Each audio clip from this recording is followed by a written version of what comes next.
Okay, moving on to our consumer choices. This is again from the OpenStax textbook. This is not from your textbook.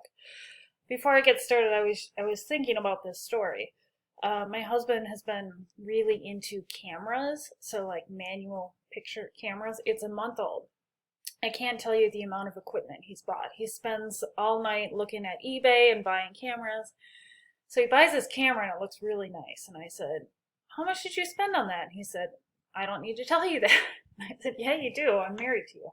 It's like, "I don't care. You don't have a hobby. You can spend your money on whatever you want." And he finally tells me he spent $600 on it. I said, "Okay." I'm thinking, well, I don't know, whatever. He buys nothing for himself ever. He's like, "Not a big deal though, because I can resell it at any time. Supply and demand, supply and demand." And I was like, "You think you're going to teach me about supply and demand?" But apparently the supply is quite low of this particular camera, and the demand is quite high because all the hipsters are using this camera. Anyway, we are talking about consumption choices. So I'm going to do this with the simple model. I think the simple model introduces us to the terms that we need to know and the concepts we need to know. And then what we'll do next week is we're going to have behavioral economics little sidebar, which is super cool, and I think your students would like it. So the first thing I just want to mention is there's something called a budget constraint that shows the possible combinations of two goods that are affordable given a consumer's limited income. I will show you one in a second. I don't know that I'm even going to have you draw one though. Total utility is satisfaction derived from consumer choices. So if I think about ways that I teach this in class, I always play can't get no satisfaction. Utility is satisfaction. So I've had 2 cups of coffee today. My total utility would be utils of coffee, like let's say 10 utils of coffee. It would be 5 for each cup, or actually 6 for the first cup and 4 for the second cup. Now, utils is a ridiculous notion, right? Back in the day when people were first studying this, they would try to measure utils. Now imagine the complications that come from this. It's totally subjective, right? My iPhone SE brings me 100 utils. It only brings you 90 utils, so I should get it, right? So actually that's why your textbook talks about indifference curves. It's a better way to do it. You don't have to say how many utils of pleasure something brings you. You only have to choose what you like more. It's called revealed preference. But we're going to pretend like we can measure utils to do the simpler model. Now this is a really important concept, marginal utility. It's just like marginal revenue, the additional revenue of one more. This is the additional utility provided by one additional unit of consumption. So I slipped up, right? I was like, ooh, my first cup of coffee brought me 5 utils and the second brought me 5. That's not true. I liked the first one more, right? So usually we have diminishing marginal utility, which is as you consume more of a good, your additional utility decreases. Now let's think about this with coffee. The first cup of coffee, second cup, oh yeah, third cup, starting to get a little shaky, right? My additional utility is going down and down. Fourth cup, need to stop. Fifth cup, getting sick, right? That might actually lead to negative marginal utility. We are all of the age 21. We can talk about alcohol. Can think about beer, right? The first beer brings you the most utility. Think about the 8th beer. Probably not a good idea, right? So diminishing marginal utility. This is also like, if you wanted to think of a real world example of this, you know those, the things that give away newspapers, like do you remember it doesn't give away newspapers, but when you buy newspapers, you can like open it and there's a stack of newspapers there. That relies on diminishing marginal utility because they assume why would you want a second newspaper, right? Like the marginal utility of the second newspaper of the day is 0, so people just take one. A vending machine for soda, on the other hand, if you had the opportunity to like open it up and there's a bunch of sodas there, you would take a bunch, right? Because your marginal utility of the second soda is still positive. All right, so my example is always tacos. And the reason that my example is tacos is when I talk to my parents who have been married 49 years, and I ask them about their early days, like when they were dating, I don't know anything. I know the story that apparently my dad made fun of my mom's shoes when they first met, and then they talk about eating lots of tacos or pancakes. My mom will say, remember, Don, when we'd go to that place and just eat so many tacos? And so I always picture my parents on a date, just like eating 18 tacos. And actually, I asked my students once, I said, has anyone gotten in a taco eating contest? And one time, I had a student raise his hand. I said, how did those tacos taste at the end? Not good. So let's think about this. If we were to graph total utility, which is satisfaction, number of tacos. The first taco brings you 10 units of satisfaction. So the total utility and the marginal utility for the first are both 10. Let's think about the second. As you go from the first to the second, your additional utility is 9. So your marginal utility is 9. Total utility is 19.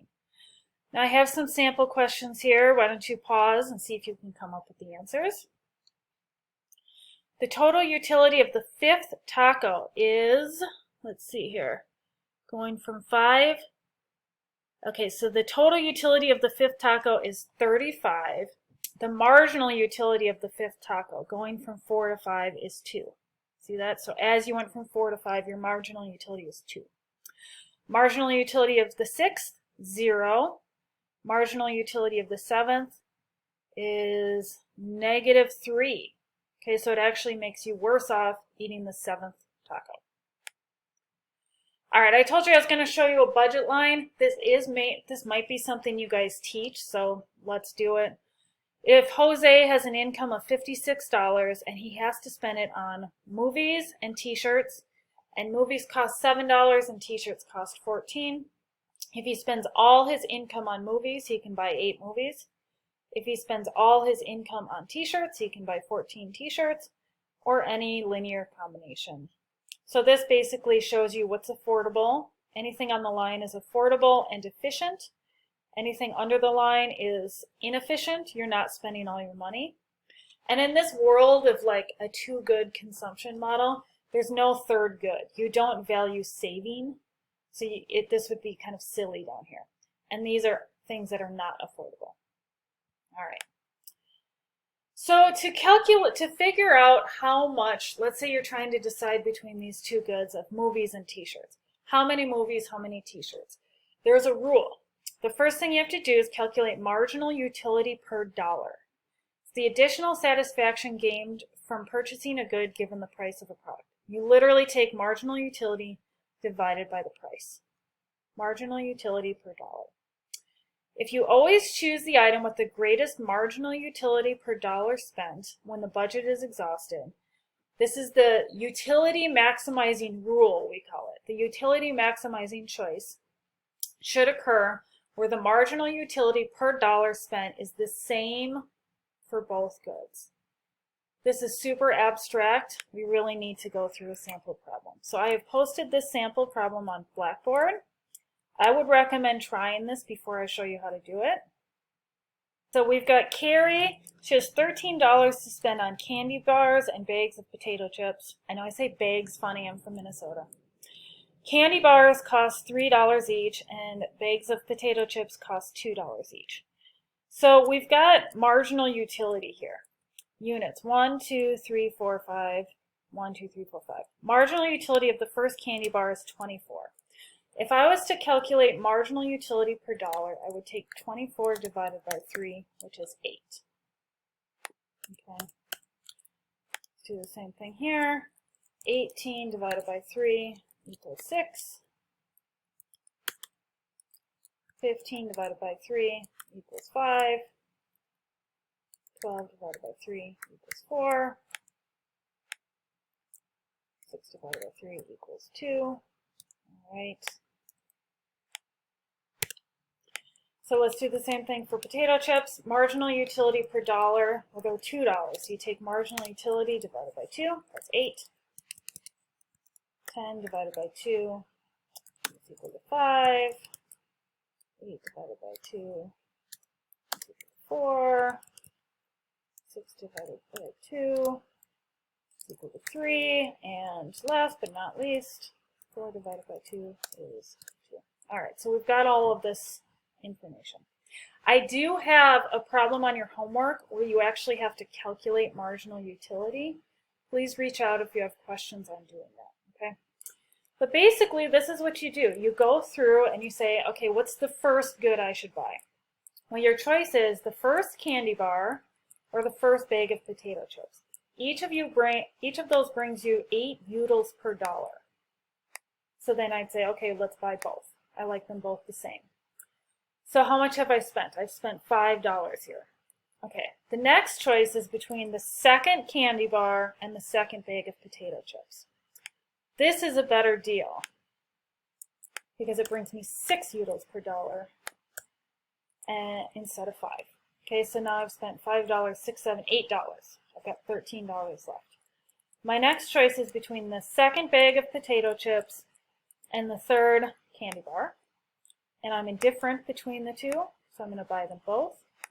So I've spent 8, 9, 10, 11, 12, 13. That's my optimal bundle.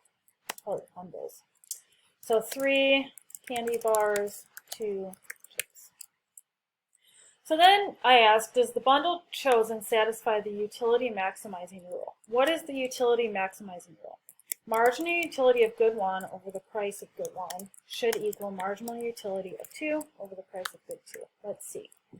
The marginal utility of candy bars is 15 divided by the price is 3 or 5. Okay. For potato chips, the marginal utility is 10 divided by the price of 2. 5, and you can see here you didn't need to do that step. We've already calculated marginal utility per dollar. You just say dis 5 equals 5. Yes. Okay, so that is a utility maximizing consumption bundle. Now, suppose that the price of potato chips drops to $1 per bag. Okay, so I'm going to say, I'm going to change all this. So potato chips. Actually, you know what? I'm going to pause this. You don't need to watch me do this. All right, so I have erased them. That's what you missed. Marginal utility per dollar now. You take marginal utility of 16 divided by $1, which is 16. 10 divided by 1 equals 10.